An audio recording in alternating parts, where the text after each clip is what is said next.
Wizards and witches, welcome. It's casted a fireball. Welcome to the channel. I'm gonna put that in. We're gonna put that in the post. Put that in post. Fireball. All right. Today, first off, new webcam, so the video quality may be improved. Okay. Second off, sorry, that's my little mythical gremlin creature that I created with my dark magic. Oh, God, I need to clean my bed. I should probably. All right. Let me stop fiddle farting around. Today we will be reviewing book 10 of the Wheel of Time. And ladies and gentlemen, the BookMan Roland Quince channel is the hub for all Wheel of Time media, all Wheel of Time news, Wheel of Time. I That may not be necessarily true yet, but listen, my reviews of these books are on the channel. I'll put a playlist up here if you want to watch the rest. But today we're talking about book 10, Crossroads of Twilight. All right, despite the stigma, I actually had kind of generous expectations coming into this book. I have heard the common discourse that Crossroads of Twilight is the worst book in the series, but people also said that the slog started with book 7, which was Crown of Swords, and I enjoyed that book. And then I read book 8, which was Path of Daggers, and that's one of my favorite books in the series. And people said that one wasn't good. Then I read book 9, which was hard. People said, "Oh, this is like where the slog definitely starts." But I liked that book too. So I thought, hey, maybe like these sloggers are just people who read these books when they're coming out and they had to wait years between reads, which I usually wait about 4 to 5 months between my reads. But I said, hey, usually my opinion has been against the majority, so maybe the same can be said for Crossroads of Twilight. You fully lost your mind. It wasn't. All right, so yeah, this book was definitely the worst one I've read so far. I think I even liked Eye of the World more than Crossroads of Twilight. So let's sort of talk about maybe why this book sort of fell short for me. And we'll start off spoiler free, and then I'll let you all know when we get to spoilers. But this is book 10, so in terms of style of writing here, I guess if you've read any other Wheel of Time books, it's virtually the same here. Robert Jordan doesn't do anything too experimental with the style of his prose. And while it is straightforward, it's not necessarily too elaborate of prose that he has here. I do think he really does have a talent for capturing an emotion or a feeling with a character, or how to sort of describe the nuances in social relationships.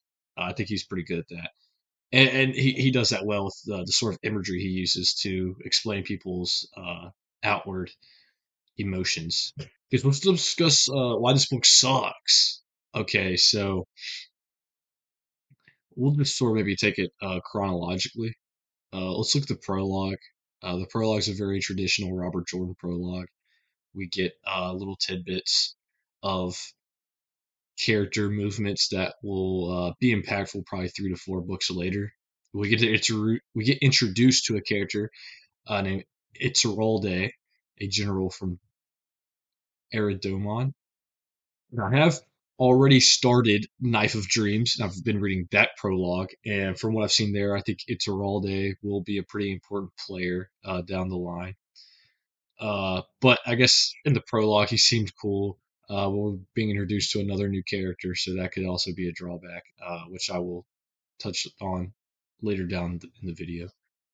But we also get like a Valda and a Logain point of view, but I think most of them are pretty forgettable because I don't even remember what they're doing in this prologue.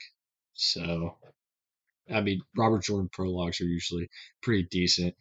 I don't think that the flaws in this story specifically really show until we get past the prologue.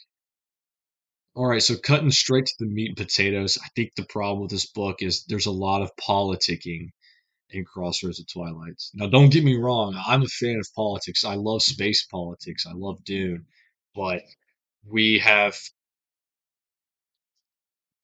at least 2 major character arcs here that are just strictly politics.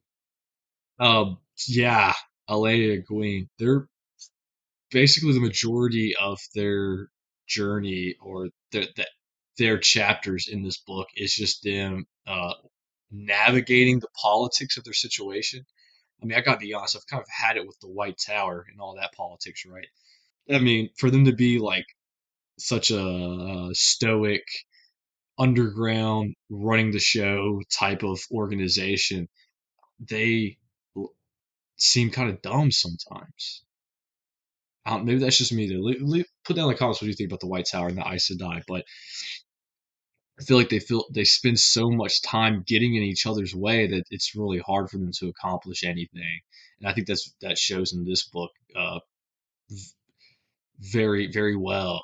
I think that's why a lot of these arcs feel stagnant. Like Egwene, I don't. She doesn't really. I mean, there is some important revelations, but she really doesn't act upon the world until like the end. Her last the epilogue when she goes and does something against the White Tower because they're the rebel army. Um, which again, I consume these books through physical and audiobook. So when I'm listening to the audiobook, my comprehension maybe not be to the same level as my reading. So if I'm missing things, let me know. But I think the same can be said for the Elaine arc. I mean, it's really just her trying to, you know, secure the crown of Andor, which is just a lot of talking to houses, figuring out which houses are, you know, in the running, her competition, a lot of like payroll issues, security issues, which I think is actually kind of interesting to see how Robert Jordan went into detail about the ins and outs of maybe having to run a kingdom on that size. Um, but the Elaine chapters are a good portion of this book, and that's kind of all it is. Like I'm fine learning about how to fund an army, right? I understand it's a hard thing to do. It takes a lot of money to have a standing army, especially one on the move. But I mean, like 300 words of that though, man. So we get the Elaine and Egwene arcs, uh, this book, where they're really not doing much. They're kind of just sitting around talking, politicking. Then we get to the Perrin chapters, right? And Perrin has a very important task at hand, and that's, you know, rescuing his wife because she was captured by the Shido in the last book. Um, and he just sits around and talks about it like the other characters. He kind of just sits around and talks about how he's going to do it. All right, but you could find Perrin uh, complaints far and wide, right? We all know that whole arc is kind of been dragged on for too long. Then we get Matt chapters, and you know, we all love Matt, right? He's a silly, goofy guy. Then we get to his chapters, and he doesn't have. I would say his chapters take up a percentage of the book that the Perrin, Gwen, and Elaine chapters do. Those are like the three dominant ones.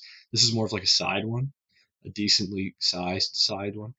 Um, and he kind of is he's in the traveling menagerie with Val and Luca because he has the daughter of the Nine Moons with him, some Shan Chan folk. He's trying to get his way out of Ebu Dar, you know, without losing his head because he stole the Empress's daughter, right?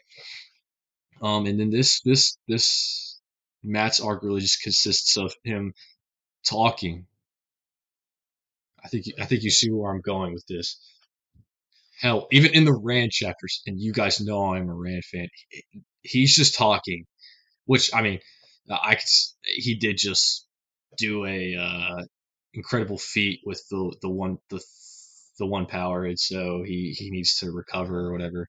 And there's an interesting uh, development at the end of the book that I'm looking forward to how that will unfold in Knife and Dreams. But that was just mainly him trying to establish negotiation talks with the Shanshan. So again, more talking.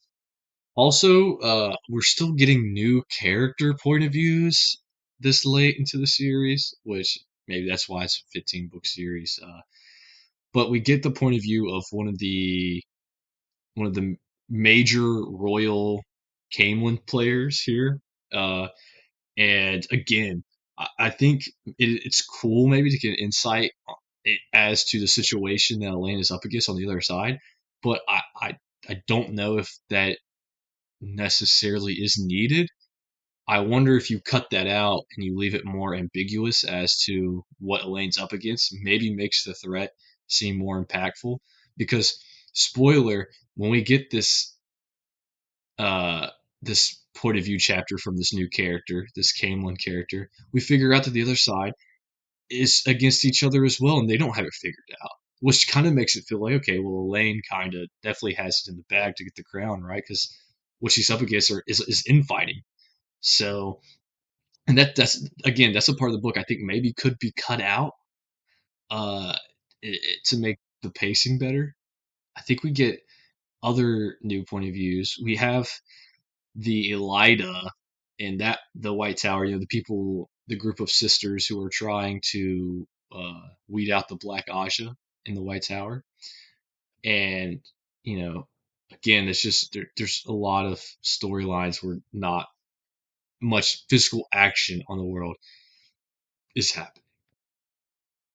All right, apologies for the time skip here. I got caught up in a very intense game of pickup basketball, so we're back. Uh, I apologize if this part of the review is a little bit more quiet. My wife is currently sleeping in the other room. Unless you because you think maybe I'm a handsome bachelor. In that case, I just have a sore throat. Anywho, I don't think she watched the videos anyways, but I think overall, just Crossroads of Twilight, right? I read a book called Zone One by Colson Whitehead. He's a very literary author, right? And so with literary works, you can get away with there not being much plot or much driving action in the story, right? Because what draws you in is the author's mastery of the language and how they're manipulating the format and subverting traditional approaches to it. And they're just crafting something that's pretty unique. So the fact that there isn't a driving plot isn't necessarily the huge catch of it, right? But Robert Jordan isn't that type of writer. So we sort of get a story with uh, workman's prose and not much going on, which isn't a good combo. But there was things I liked about this story, or this installation of the Little Time. So let's talk about that. There's a section in the story where Egwene, who is the leader of the Aes Sedai rebels, and Gareth Bryn, who is the general of her army, are sitting on their camp, sort of looking at the White Tower, strategizing on possible siege plans. And Egwene gives Gareth Bryn the question. She's like, it's weird how ready men are to pick up a sword or a weapon and go to war, right? And Gareth Bryn makes a really good point. He says, for some men, they'd rather be in front of someone's pike instead of behind another man's plow horse. And there's also, you have possibilities of, entering a campaign, going back to your homeland or your farm, whatever, and owning it and owning the next farm and having a nice, estate for you to live on. Being basically a wealthier person once you get back, if you don't, get a sword stuck through your stomach.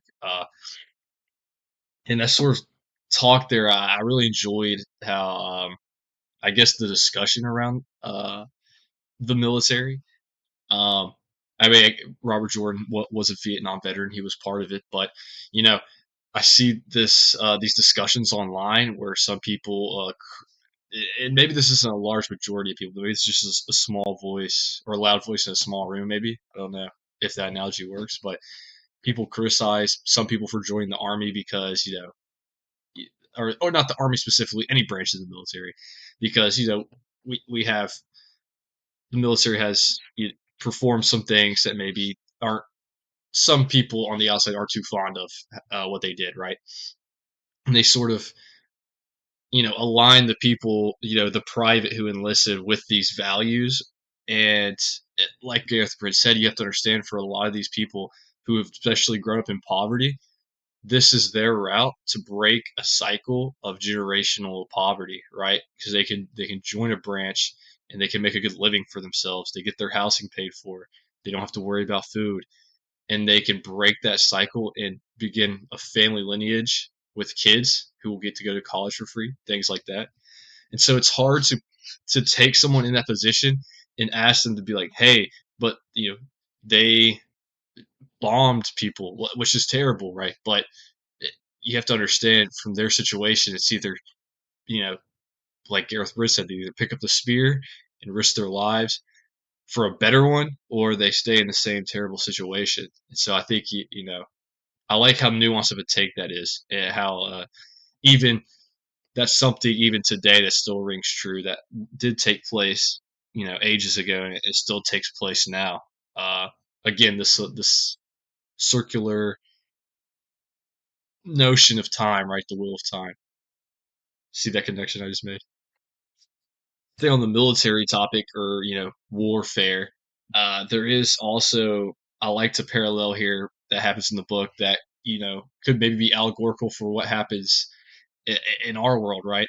Is some of the characters are discussing how the battlefield has changed with the appearance of gateways, right? Because now, if you have Ashaman or Aes Sedai who know how to do it, you can basically, you're not restricted in siege attacks, right? For example, that's one example of how you can use a gateway to take your army inside of an enemy's fortress without actually having to, bring out the big horse and hide all your troops in it, and try to sneak in. You know what I'm saying? And we actually see this. I believe in Crown of Swords, Rand uses this to take Ilion. He creates a bunch of gateways, and General Bashir, takes his cavalry and rides them through the gateways, and then they enter the city. And they talked about how this sort of dirties war, right? It takes like the, maybe not honor, but integrity of war, right? And I liked how you could see that in modern day examples, drones, right? We see drones used in Ukraine, or in the Russia affair, and how it seems like this is just giving people huge advantages, and it's completely changed the battlefield and how it works, right? So I thought that was pretty nice. How, again, we're taking this fantastical setting, but we're bringing up a topic that really does apply to our own world. All right, last thing I liked, and this might be a hot take because does take place in the Perrin character arc of this book. So Perrin takes some of his higher officials, working with him, and they go to a nearby town called So Harbor to get basically food for their army. And dude, Robert Jordan, I think, really missed his calling as a horror writer. I know he did like plague critiques and he did some historical fiction, but I mean, like, seriously, especially in the earlier books, like the scene in The Eye of the World with the, like, first time Rand runs into a Myrddraal, that was terrifying. It's like it's almost like Poe or Kafka, how he writes about this like spooky, scary town where it's like it's not in your face. It's just the subtle things about these characters and how they're acting in this town that kind of like throws you off, right? You're like, ooh, like all the people are dirty and they're kind of frantic and they're acting, jumpy and skittish and weird. And I was kind of invested in the parent arc for once. So I was like, whoa, this is like kind of cool.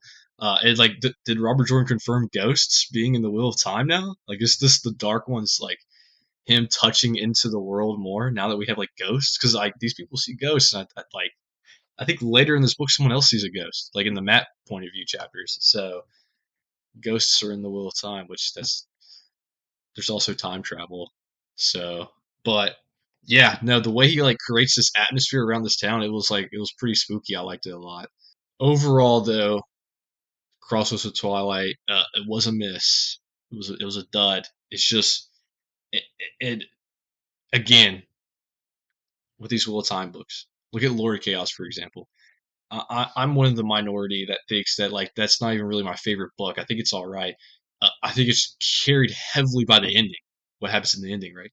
But that's what Robert Jordan is great at. He did the Sanderlanche before Brandon Sanderson did it, right? He has these super like climactic, like movie esque endings where he's like, whoa, like this is insane, you know? And so even when you have a lesser book like I don't know, Crown of Swords or Winter's Heart, for example, slower books, you kind of get the payoff at the end because there's a pretty crazy ending. But here we don't even get that, man. I think Egwene gets captured because she tries to do something to the White Tower, which is kind of like, okay, let's see where that goes. but even the ending, it just this book kind of just ends. Like you know how the first Lord of the Rings book, it just ends after the hobbits get taken or they run off because of the orcs or whatever. It's just like it just ends. So yeah, Crossroads of Twilight, it definitely was bad. Okay, but we got through it. And I've already read I'm like almost done with the prologue of Knife of Dreams, and that book's gonna be fire. I mean, Galad, just turning someone into a chopped salad in like the first 5 pages. So, and then General Iturralde, who I mentioned earlier, he also gets to work. So I think that one definitely will be back to the Wheel of Time standard. But thank you all for watching. I'm gonna try to get this. Hopefully, have a good Sunday. I'm hoping to post this by Sunday morning, and I'm gonna stay to my word. I'm gonna try to finish the Wheel of Time by the end of the year. I'll probably finish one more book, but I'm gonna try to at least do two more. If I finish them all, then like, hey, good for me. But thank you all for watching, and I'll see you next Sunday or Saturday. Probably I might switch it up. Who knows? Keep you on your toes. Have a good week, y'all.